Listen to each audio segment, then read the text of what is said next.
म भन्छ नि तँ कहिले कहाँ अहिलेको गएको सिजनमा म यहाँ गएको तँ कहाँ गएको म यहाँ गएको कहाँ बिउ छर्ने जग्गामा यो पोखरीहरू कहाँ कहाँ पानी छ त्यहाँ चाहिँ अब जान्छ त नि बर्खा घुम्नु। लाग्यो नि त नि त्यो बर्खा लागि लाग्यो त्यही भन्दैछु त मैले पनि भिडियो युट्युबको के यो म भन्दैछु के म अहिले रक्सी नआएको बेलामा मात्रै भन्छु कि तँ कहाँ गएको म यहाँ आएको तँ कहाँ गएको म यहाँ आएको भन्छ अनि भेट भइहाल्दो रहेछ के तँ कहाँ छस् म कहाँ छु तँ कहाँ छस् म कहाँ छु भन्छ नि जब उभौली सकेपछि अब यो हुन्छ र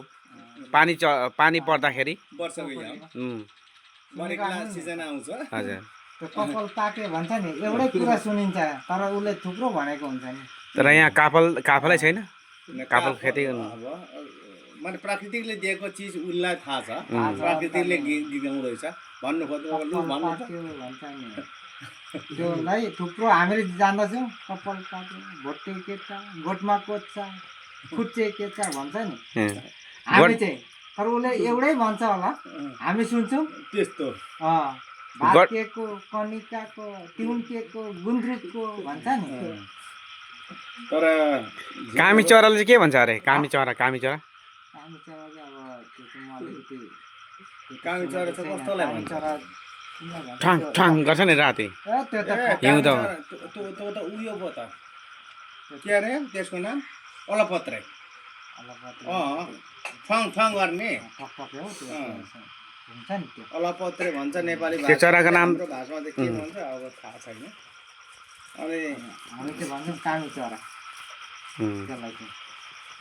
ठ्वाङ ठ्वाङ गर्छ त्यो त हिउँदोमा भेट्छ है हिउँदोमा बाटामै सुतिरहेको हुन्छ बर्खामा चाहिँ एकदम दुलोमा पर्दो रहेछ के त्यो गुड हुँदो रहेछ त्यतिखेर पुरी बनाएको अस्ति के अस्ति त्यो दुलोमा चाहिँ मैले पोहोर गएको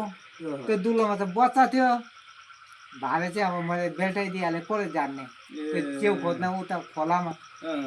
अनि भरे आएर यसो आएको त त्यो दुलोमा त माउ रहेछ बच्चा रहेछ क्या अनि अस्तिको दिन चाहिँ यसो गरेर हेरेको त माउरी पो रहेछ ध्यानमा यहाँ पो टोकिदियो त्यो धोन्द्रोमा त कल्चौडाले चाहिँ के भन्छ कल्चौडाले कल्चौडोसँग त हाम्रो यो इतिहास छ अरे नि त कालो कालो कल्चुडे